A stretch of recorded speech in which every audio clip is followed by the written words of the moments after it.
Essa força dona Zilda do seu Walter, você está vendo aí, acha, afinal de contas, o Casagrande deu uma vida melhor ainda para eles. Eu que conheço o seu Walter e a dona Zilda há 30, 40 anos, a verdade é o seguinte, eles perderam uma filha também, não foi? Perdemos. Perdeu uma irmã, Minha irmã né? morreu com 22 anos. Então você imagina a força para suportar tudo isso da dona Zilda e do seu Walter.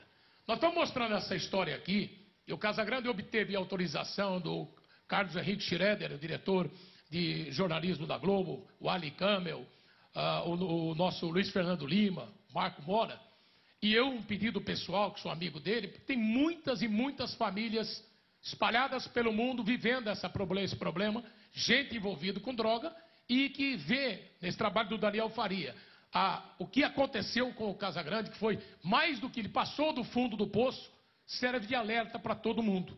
Por isso que eu quero saber, quando é que aconteceu o seu renascimento? O fundo do poço foi o acidente. Aí você achou que ia morrer. Não, ali... Quando eu me vi dentro da clínica, e quando eu melhorei um pouquinho, assim, eu comecei a lembrar como eu estava vivendo antes, o tipo de acidente que eu tive, e eu olhei assim no início, assim, depois de um mês, assim, eu olhava na clínica e falei, meu, o que eu vou fazer agora? Eu não sei o que está acontecendo com a minha família, se eles estão me apoiando, se eles não estão. Você não tinha contato com ninguém. Eu fiquei 7 meses sem ver ninguém. 7 meses sem ver ninguém. Como se tivesse preso mesmo. Só com os pacientes, claro. Aliás, o presidiário ainda tem visita de família, você nem tinha. Não, e não pode ter, eu vou explicar, não é uma coisa forçada, não é uma coisa jogada no ar assim, você não vai ver ninguém, não é isso. Enquanto você não aceita a sua doença, você tem muitos defeitos de caráter. Não é que a pessoa é mau caráter. A pessoa que é usuária de droga, que é dependente químico de droga, não é aquele usuário normal. O cara que tem a doença da dependência química, ele fica manipulador, ele mente muito, né? Tudo para você conquistar a situação de você poder usar droga. Ele usa da inteligência a benefício dele do jeito que quiser. Do jeito que quiser. Então ele inverte os valores da vida. E nessa situação, por exemplo, era muito arriscado eu receber visita e eu manipular minha mãe. Você vê como minha mãe gosta de mim, como meu pai gosta de mim. Se eles vão me visitar depois de um mês, era só eu chorar e falar que não estava gostando ali, meu pai ia me tirar. Eles iam tirar entendeu? Então o pessoal da clínica evita esse tipo de encontro com as famílias. Porque, na verdade, pelo que você está falando, os médicos sabem o momento de liberar o doente. Exatamente. E a família vai pelo coração. Exatamente, a família vai pelo coração. E é só você manipular uma pessoa e a minha mãe me tiraria. Se eu encontro a minha mãe me tiraria, porque eu demorei 4 meses para aceitar a internação. Nesses primeiros 4 meses, se eu encontrasse alguém, fatalmente, eu tentaria manipular para eu sair de lá. E como é que você explica o Vitor Hugo? Teu filho tinha quantos anos na época? 22. E como é que ele foi macho, corajoso de enfrentar aquela situação, não ver o pai e não liberar o pai para sair da clínica? O Vitor é uma pessoa muito madura, né? O Vitor até, ele é produtor também, foi formado em jornalismo, fez curso de dublagem, gosta muito de televisão, ele trabalha em televisão também, mas sempre foi muito maduro. E ele percebeu ali que era ele que tinha que tomar atitude. Ele sabia, eu acho que ele deve ter percebido o seguinte, se deixasse na mão dos meus pais, eu ia sair. Os meus outros filhos não eram menor. Então alguém tinha que tomar uma providência e ser mais duro. E não foi só o Vitor, foi minha irmã também, e o meu cunhado, que já faleceu também, que me deram a maior força. Nessa hora, então, pelo que você está falando, para o cara virar o jogo da vida, família é fundamental. A família é fundamental. Num tratamento de dependência química, isso aí eu vi na clínica, é muito difícil se tratar. Não é uma coisa simples, principalmente num caso agudo, que era o meu caso. Mas se você tem o apoio da família, fica mais leve. Né? E eu vi lá muita gente dentro da internação na clínica, que cabe 32 pacientes lá. A maioria deles a família não apoiava, a maioria deles a família ficava com bronca das atitudes que a pessoa teve com o uso de droga. No meu caso, acho que foi um caso diferente, porque eu não tenho instinto violento, eu não sou agressivo. Eu não deixei de lado a minha família em nenhum momento, sempre continuei ajudando meus pais. Agora, entre os internos, as pessoas que estavam internadas, existe um clima amistoso, um ajuda o outro ou não? Tem rivalidade, tem briga, tudo? Não. Lá nessa clínica tem muitas regras, você não pode ter nenhuma discussão, você tem que ter respeito com as pessoas. Eles tentam reorganizar a vida de um dependente químico. Aqueles trabalhos comunitários que eu te falei, aquele trabalho de regar a horta, tudo, é para colocar uma disciplina na pessoa. Né? Que a pessoa, quando está no uso agudo de droga, ela não tem disciplina alguma, ela não tem organização da vida dela, ela não faz nada na vida, tudo é em função da droga, né? Tudo a droga é primeiro, então ela perde toda a organização que ela possa ter na vida, todo tipo de coisa que ela possa fazer, e a clínica ajuda a reorganizar. Então, por isso que dentro da clínica você não pode ter muito contato com os outros pacientes, mas é uma clínica que não tem só dependente químico, tem pessoas dependentes químicas e também com alguns outros traços diferentes de personalidade. Então não é uma coisa muito simples ficar lá dentro. Quanto tempo você ficou? Fiquei 1 ano. Eu fui internado, acho que 25 de setembro de 2007 e saí dia 1º de outubro de 2008. E quando você olhou para o espelho e falou, eu estou curado e não volto mais para esse tipo de coisa? É todo dia um desafio? É todo dia é um desafio.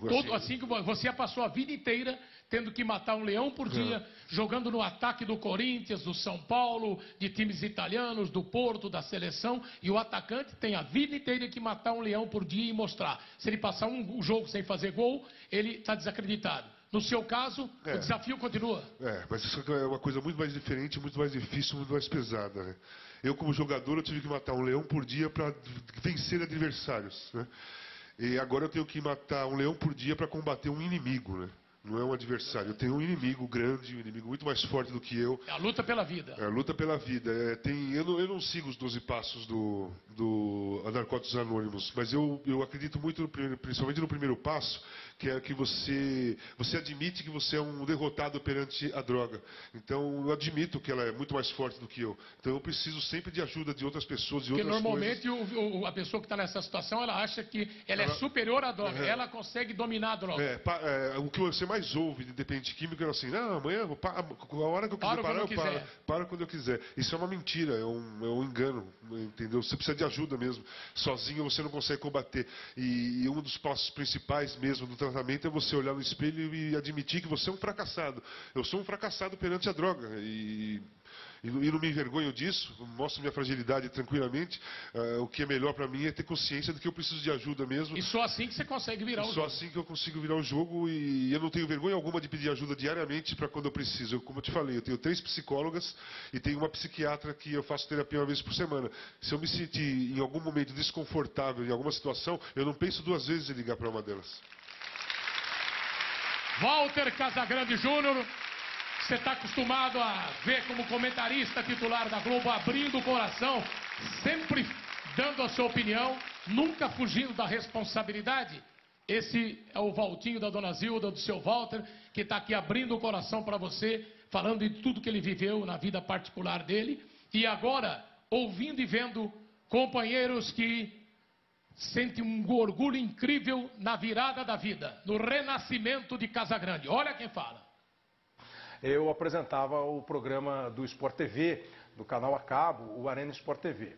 E aqui o pessoal veio conversar comigo e falou assim, olha, o Casagrande vai voltar, o Casagrande vai começar a trabalhar de novo, e o primeiro lugar que ele vai será o Arena Sport TV. E o Casagrande, entre um pouco nervoso, como se fosse uma estreia, e muito feliz, ele fez um programa super tranquilo, como ele sempre fez. Quando eu chego numa transmissão, né, e pego o carro aqui da Globo junto com ele, ou quando a gente vai jantar, estou falando fora das câmeras, fora dos microfones, fora dos holofotes, o Casa é um cara especial, é um cara gostoso, que tem conceitos de vida, conceitos de futebol muito definidos. Então, hoje, tê-lo como companheiro de profissão, poder chamá-lo de amigo, né, dar risada juntos como nós damos sempre que nos encontramos, é muito gostoso. Por telefone, ele me contou uma conversa que teve com um velho parceiro dele, o coração dele, em que ele dizia, talvez você não tenha dito isso para ninguém, Casa, eu vou falar para o Brasil inteiro, mas eu acho que foi fundamental quando você, conversando com o seu coração, dizia para ele, ô velho, me abandona não, cara, nós estamos juntos, nós vamos dar a volta por cima e nós vamos virar essa parada. Nós vamos ganhar essa parada. Galvão Bueno, nosso jurado, Caio Ribeiro, Kleber Machado, cada um com a sua história, de uma das figuras humanas mais admiráveis que a gente tem aqui. E eu conheço esse cara desde os 16 anos. Agora, depois de tudo isso, nesse trabalho do Daniel Faria, Dá um copo d'água para ele aqui, ô Maradona. Porque o Casagrande abriu o coração, abriu a alma, contou tudo o que ele passou no mundo das drogas, da depressão. E na virada desse jogo, que é uma virada contínua. Como ele disse, todo dia, ao acordar, ele tem que enfrentar esse inimigo e superar esse inimigo. Porque depois do Leonardo e do Vitor Hugo, da Dona Zilda, do Walter, do Kleber Machado, do Caio Ribeiro, do meu querido Galvão Bueno, prepare o seu coração. Quem tem recado para você é esse cara aqui. E eu lembro até que eu gostava quando ele ia me pegar na escola, né? Que eram coisas que eu não via até meus amigos, o meu pai, o pai deles, na verdade, ir pegar eles na escola. E eu gostava, porque era meu pai, eu passava mais tempo com meu pai. Quando eu comecei a crescer, quando eu cheguei mais ou menos uns 12, 13 anos assim, que ainda tinha uma proximidade grande com meu pai, mas eu sentia que começou a ter um declínio, assim. Quando eu sentia essa saudade, assim, eu achava que era quando ele estava resolvendo coisa de trabalho, então eu não interferia, né? Deixava ele resolvendo as coisas dele, porque ele me falava que era coisa de trabalho. E eu acreditava, até porque ele era meu melhor amigo e não tinha por que não acreditar. E quando teve o acidente, fui visitar ele no hospital, vi como ele estava mal e não entendia o porquê. E foi quando teve a reunião com o médico, que eu até lembro que eu não queria participar, porque eu não queria ouvir coisa ruim dele, coisa ruim do meu pai, porque eu não acreditava no que falavam. A família inteira sabia, e por eu ser o mais novo e ter o contato maior que ele, eles resolveram meio que me blindar dos problemas que aconteciam com ele. Senti raiva. A coisa que eu mais senti foi raiva e tristeza. Porque ele fez uma coisa que ele falava pra gente não fazer. E aí quando eu descobri que ele fazia, eu não sabia o que fazer. E aí eu senti a raiva dele, senti a raiva de todo mundo. E chegou um momento que eu não sabia o que ia fazer da vida. Hoje eu não tenho um melhor amigo, se tenho a minha mãe, que me ajudou muito esse problema que ele teve me ajudou a aproximar com a minha mãe, e hoje ela é minha melhor amiga, mas sem dúvida ele pode me reconquistar do jeito que era antes. Eu quero que ele seja meu melhor amigo, como sempre foi, como ele é dentro de mim, mas eu quero que ele prove isso pessoalmente para mim.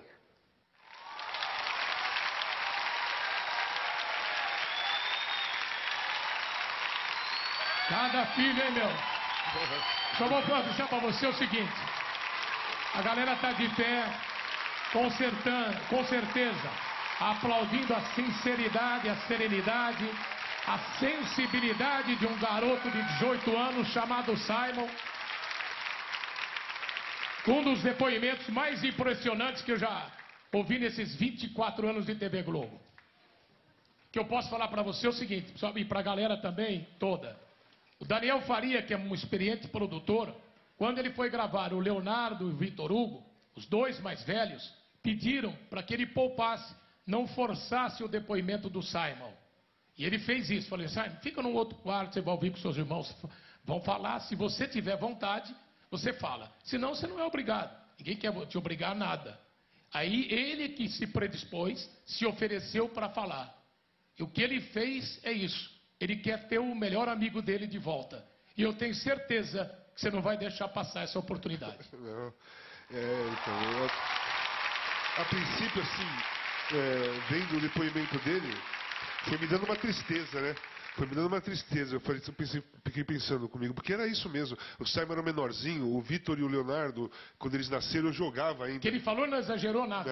Não. Ele jogava ainda, então não tinha muito contato com o Vitor e com o Leonardo. Quando o Simon nasceu, ele nasceu, foi no último ano que eu estava no Torino, eu vim pro Flamengo e logo parei de jogar. Aí eu estava com o Simon todo dia mesmo, eu levava ele pro clube, ia buscar na escola, eu vi o sorriso que ele abria, assim, ele era pequenininho, quando eu chegava na porta da escola, ele vinha saindo, ele me via, ele abria um sorriso assim, tão gostoso, tão natural, tão verdadeiro, né? E aí, com o decorrer do depoimento dele, eu fui tendo uma outra visão, assim, foi muito legal eu ter visto isso. Foi a melhor coisa para mim, foi ter visto isso, porque se eu tenho vários objetivos na vida, eu acho que agora eu tenho um mais importante ainda, é reconquistar a amizade do meu filho, né? E isso vai acontecer, você não tenha dúvida nenhuma. Você nasceu para ser vitorioso no esporte, dentro do campo, você é vitorioso como profissional. A Globo não teria tido a paciência, a Globo não teria dado a você tanto carinho, tanta solidariedade. É impressionante o apoio que você teve na sua recuperação. Sem dúvida. Todo mundo fala mal de empresa. Empresa perfeita não tem, mas aqui é quase perfeita. E você teve dessa casa, não é verdade? Totalmente. O apoio total para a sua recuperação. Por isso o orgulho do Carlos Henrique Schroeder, do Ali Campbell, do Luiz Fernando Lima, do Marco Antônio Moura e de todos os companheiros que falaram aqui, nessa virada. E você só veio aqui, você não precisa mais, que olha só o teu drama com a sua vida que você mesmo vai resolver. Mas para passar para todo mundo que está vendo, que tem milhões de pessoas com esse problema, e essas pessoas tendo uma experiência dessa, vivenciada pelo Casagrande, com essa sinceridade, ele não posou de herói, não posou em ponto algum, em momento algum, como, eu sei, eu sou. Não, ele continua lutando contra esse inimigo. Então é um inimigo que assombra, ameaça, persegue a pessoa o tempo todo.